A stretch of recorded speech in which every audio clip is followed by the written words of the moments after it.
말씀 보시겠습니다. 오늘 우리 함께 보실 말씀 지난 시간에 이어서 열왕기하 25장 보십니다. 열왕기하 25장 1절에서 7절 말씀 우리 함께 보시겠습니다. 열왕기하 25장 1절에서 7절.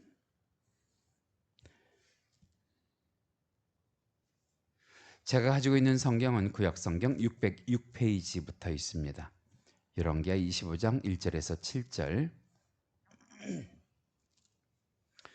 화면에도 준비가 되어 있는데요. 우리 1절부터 7절까지 이 아침에 하나님의 말씀 받들어 교독하십니다. 제가 먼저 읽습니다. 1절입니다. 시드기야가 제9년 열째 달 10일에 바벨론의 왕 느부갓네살이 그의 모든 군대를 거느리고 예루살렘을 치러 올라와서 그 성에 대하여 진을 치고 주위에 토성을 쌓음에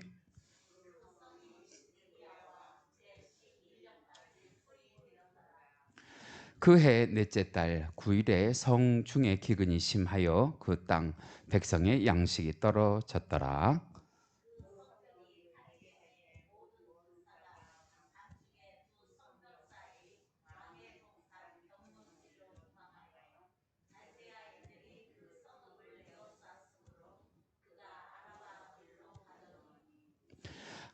갈대아 군대가 그 왕을 뒤쫓아 가서 여리고 평지에서 그를 따라잡음에 왕의 모든 군대가 그를 떠나 흩어진지라.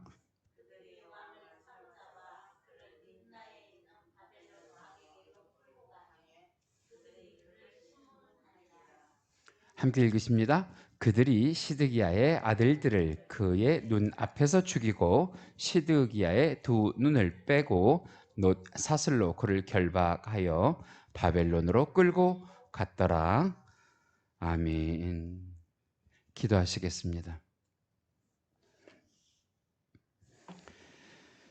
사랑과 은혜가 많으신 하나님 아버지, 주일 지난 첫날 이 새벽 시간에 주를 향하여 주의 사랑하는 권속들 마음문 열고 나올 수 있게 하시니 감사를 드립니다. 지나간 밤에도 평안히 쉬게 하시고 이 아침에 주의 말씀 드리며 우리의 소원을 아뢰게 하시니 참으로 감사를 드립니다. 하나님, 이 한 주간의 첫 시간을 주와 교통함으로 시작하게 하시니 감사하오며 오늘 하루가 우리에게 더 기쁘고 복된 날이 될 수 있도록 주께서 인도하시고 동행하여 주시옵소서. 주께서 친히 우리들의 발걸음을 인도하여 주셔서 주님께서 지시하는 일들을 할 수 있는 귀한 날 되게 하여 주시옵고 그 일들을 통하여 아버지께는 영광이 되게 하여 주시고 우리들에게는 넘치는 한량없는 은혜가 기쁨이 되는 날 되게 하여 주시옵소서.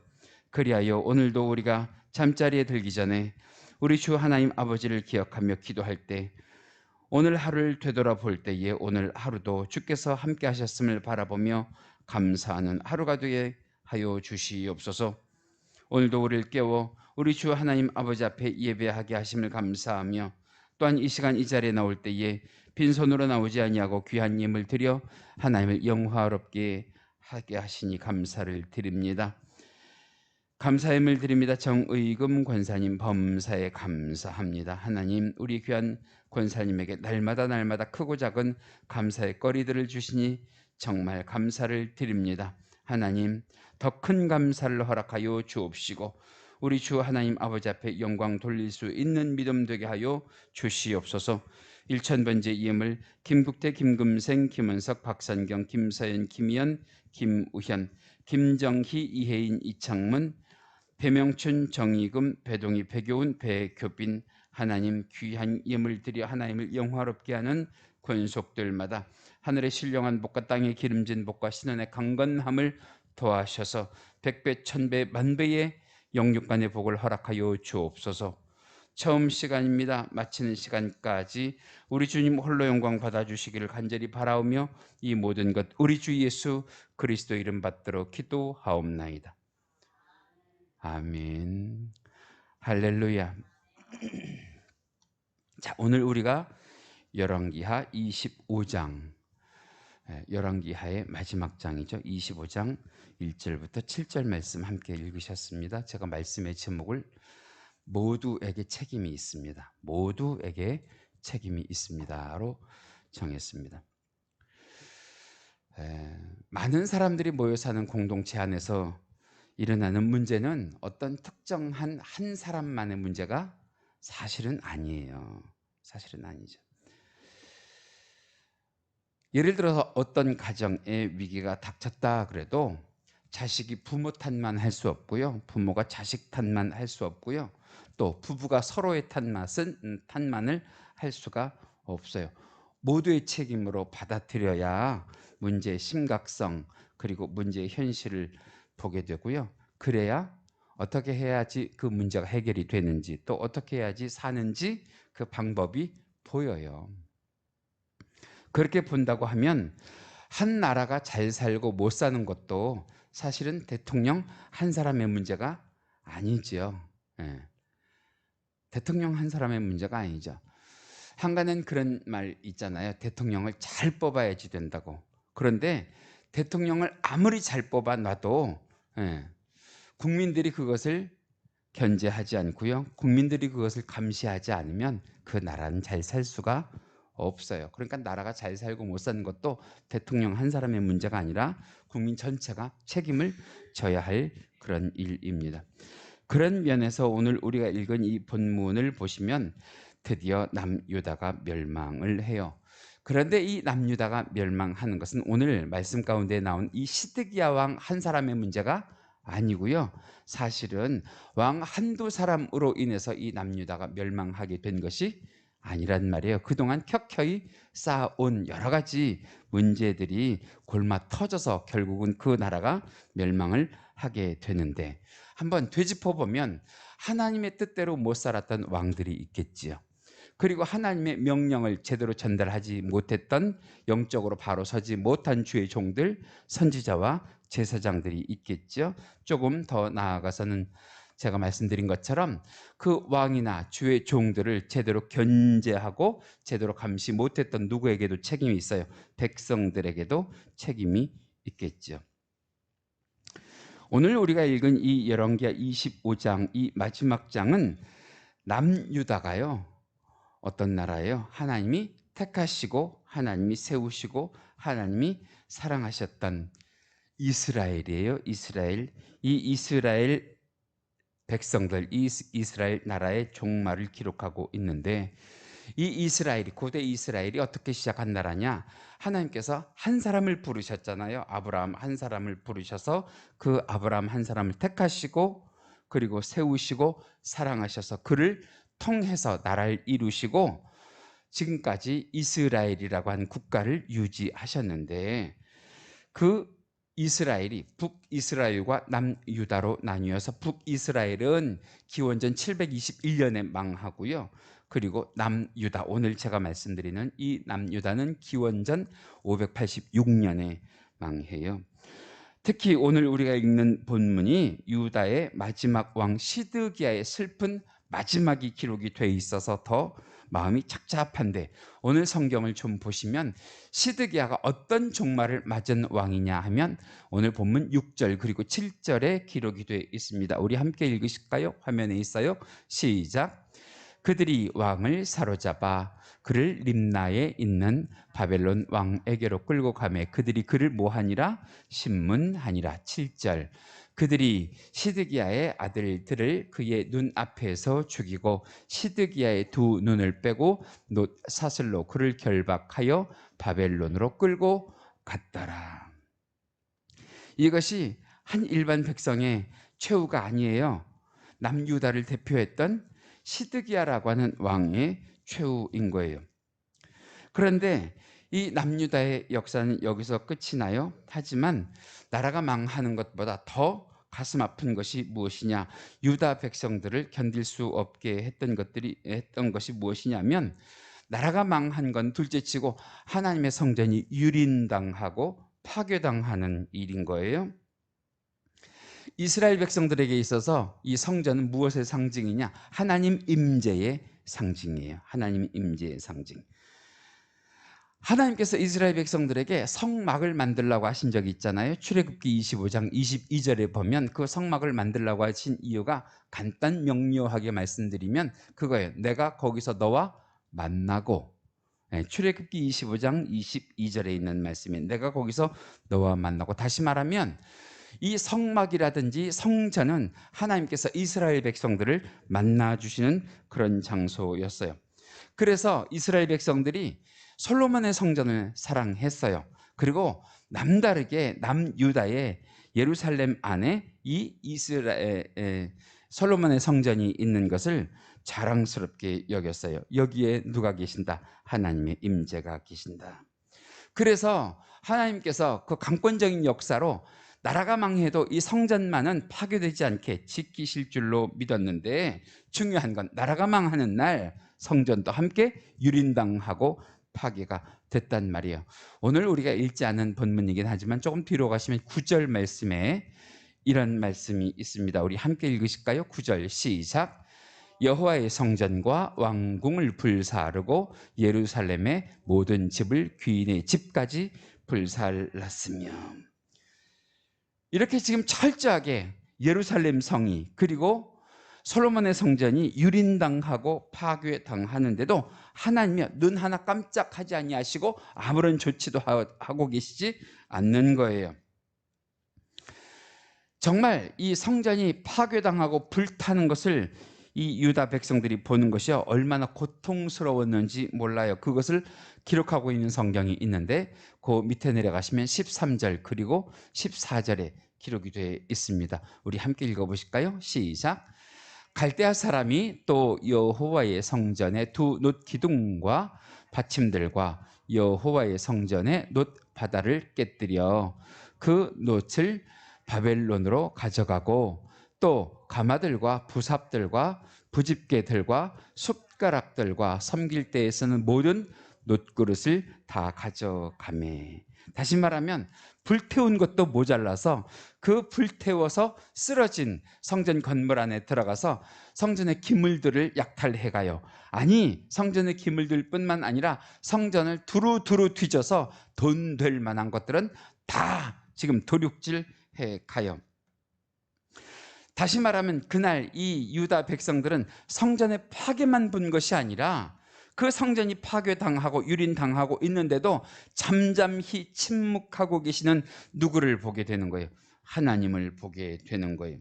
그러니까 그 중에는 믿음이 약한 사람들은 그런 생각, 그런 얘기하지 않았겠어요? 도대체 하나님이 살아계시다고 하면, 하나님의 임재가, 하나님의 능력과 힘이 이 성전 안에 계시다고 하면 어떻게 저렇게 무력하게 불살라지고 또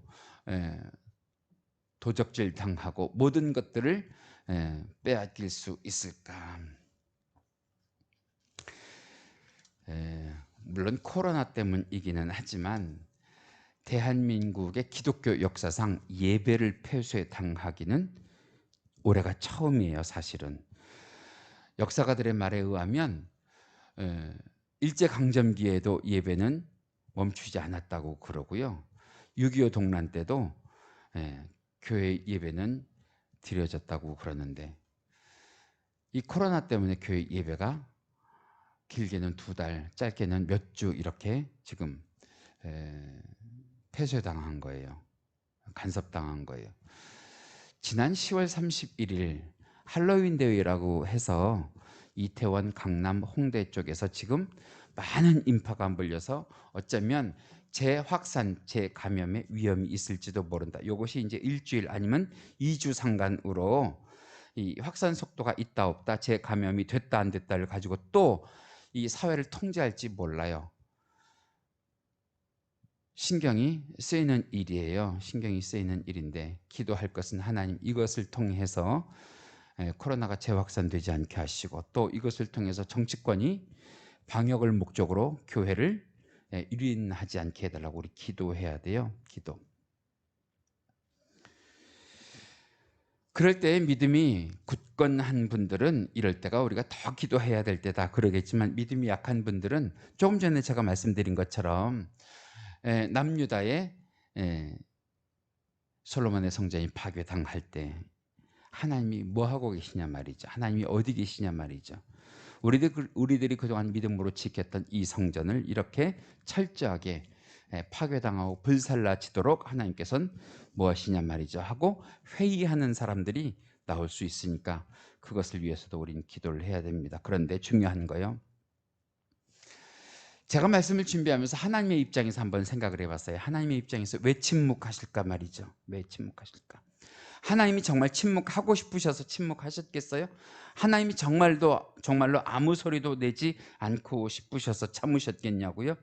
제가 느끼는 하나님의 마음은 울고 계셨어요. 피눈물을 흘리고 계셨어요. 그냥 우리들이 할 수 있는 사람의 표현으로 얘기하면 아무도 그 하나님의 끌어오르는 신음을 듣지 못하게, 우리 그러잖아요. 속에서 참을 수 없게 신음이 끌어오르면 입을 틀어 막고라도 흐느끼면서 울면서 피눈물을 흘리는 것처럼 하나님은 그 성전이 파괴되고 있는 그 시간에 하나님은 그러고 계셨단 말이죠. 그러면서도 하나님은 지금 누구를 심판하지 않으면 안 되시는 거예요. 유다를 심판하지 않으시면 안 되는 거예요. 왜냐하면 그동안 하나님께서 그렇게 많은 경고를 하셨음에도 불구하고 이 유다가 하나님의 뜻대로 하나님을 경외하면서 살지 못하고요, 계속해서 우상숭배했거든요. 계속해서 곁길로 나갔거든요. 계속해서 주의 종의 말씀과 그들의 예언을 듣지 않았거든요. 사실 어떻게 따지고 보면 눈에 보이는 성전은요, 벽돌 그 이상의 가치는 없어요. 여러분, 이 건물이요, 성전으로서의 가치가 있어요? 예, 우리가 이 자리에 들어와서 예배 드리는 이 동안에는 성전으로서의 가치가 있어요. 그런데 우리가 이 자리에 없으면 벽돌 그 이상의 가치 이외에는 없단 말이에요. 그러면 진정한 성전은 누구냐? 그 10년 가운데 하나님을 모신 성도들, 그 마음의 성전이 우리 하나님이 원하시는 진정한 성전인 것을 믿으시기 바랍니다. 좋은 교회는 어떤 교회가 좋은 교회예요? 초현대적인 시설, 음향시설, 그리고 사람들이 부러워할 만한 그런 건물을 가지고 있는 교회가 좋은 교회가 아니고요, 그 안에 하나님의 사람들, 정말 믿음이 훌륭한 사람들이 하나씩 모여서 그런 사람들이 많은 교회. 여러분, 우리는 그런 교회가 되기를 원해요. 이 자리에 계신 여러분들 한 분 한 분이 하나님이 원하시는 성전, 하나님의 진리 등대가 되기를 원해요. 그런데 오늘 성경 가운데 보면 유다 백성들의 마음의 성전, 그 영적인 상태가 이미 무너져 내려버렸기 때문에 하나님께서는 성전이, 눈에 보이는 성전이 파괴당할 때에도 침묵하고 계시는 거예요.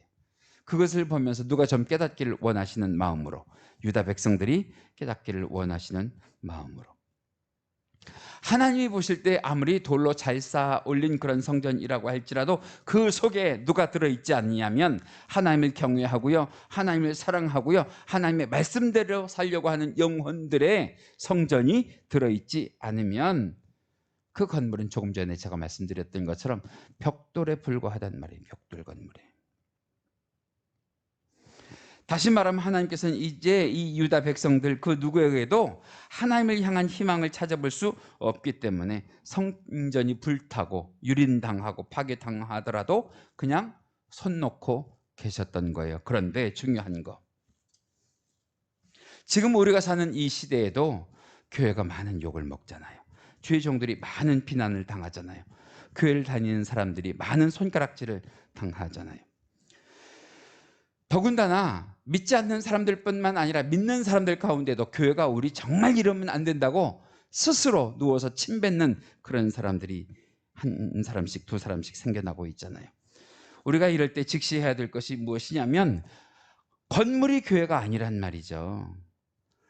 정말 하나님께서 원하시는 것은 성도 한 사람 한 사람이 하나님의 말씀과 하나님의 은혜로 올바로 세워져 가고 있는지를 우리는 확인해야 될 줄로 믿습니다. 그래서 오늘 말씀을 우리가 묵상하면서 이 유다의 멸망을 보면서 나는 내 믿음대로 하나님을 위하여 잘 세워져 있는 성전인가를 우리 한번 확인해 봐야 되지 않겠는가 하는 거예요.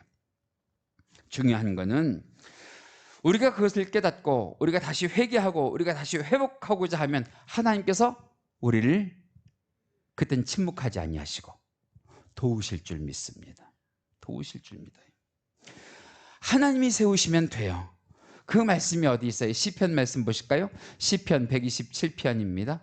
시편 127편 1절 말씀 보실까요? 화면에 있어요. 같이 읽으십니다. 시작. 여호와께서 집을 세우지 아니하시면 세우는 자의 수고가 헛되며 여호와께서 성을 지키지 아니하시면 파수꾼의 깨어있음이 헛되도다. 여러분, 하나님이 하시면 돼요. 하나님이 하시면.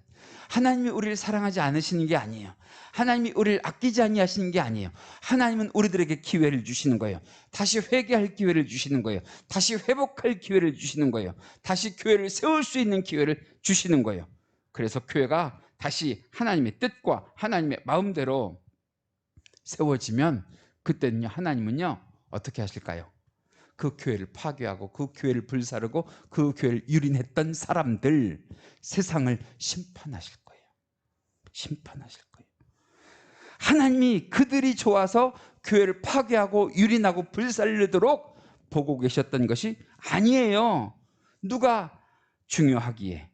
하나님의 사람들, 하나님의 백성들이 다시 회개하고 회복하고 돌아오는 것이 중요하게 그들을 잠깐 동안 우리를 깨우치게 하는 무엇으로 쓰신 거예요? 도구로 쓰신 거예요. 도구로.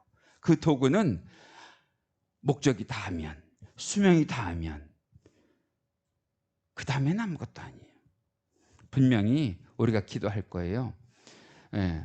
이 코로나를 목적으로 해서, 이 코로나를 빌미로 해서 교회를 참 힘들게 했던 사람들, 우리가 기도할 문제입니다. 다시 말하면 보이는 건물만이 성전이 아니라 우리가 성전임을 우리가 기억하고 말이죠. 이 기회를 통해서 우리들의 믿음 다시 한번 쌓아 올리고 나부터 하나님 앞에, 우리부터 하나님 앞에 바로 서기를 원하면 하나님은 우리를 불쌍히 그리고 긍휼히 여기사 하나님께서 우리를 회복할 수 있는 길로 성령을 통해 인도하여 주실 줄 믿습니다. 그래서 오늘 우리가요, 우리들의 손가락으로 세상을 향하고 또 특정한 사람을 향하기보다 나머지 손가락이 가르치고 있는 나를 보시면서 나부터, 우리부터 하나님 앞에 바로 서고 회개하고 회복하는 귀한 하루가 되시길 주님의 이름으로 간절히 축복합니다. 기도하시겠습니다. 사랑과 은혜가 많으신 하나님, 오늘도 우리들에게 주시는 말씀을 새기며 내 입술이 남을 향하여 비난을 멈추게 하여 주시고 공동체의 길, 흉, 화복에 대한 책임이 나에게 있음을, 우리들에게 있음을 바로 알게 하여 주셔서 우리들의 회개의 기도가, 우리들의 회복의 기도가 무너져가는 가정을, 교회를, 나라와 민족을 바로 세우게 하여 주옵시고 우리 주 하나님 아버지 앞에 온전히 나아가는 교복된 공동체가 되게 해달라고 기도하게 하여 주시옵소서. 오늘도 우리들의 삶에 일거수일투족을 성령께서 인도하시고 동행하여 주시기를 원합니다. 우리들의 삶이 패하고 망하지 않게 하여 주옵시고 이기고 승리하게 하여 주시옵소서. 주의 뜻대로 살아갈 수 있는 오늘이 될 수 있도록 역사하여 주시옵소서. 감사하며 예수님의 이름으로 기도하옵나이다. 아멘.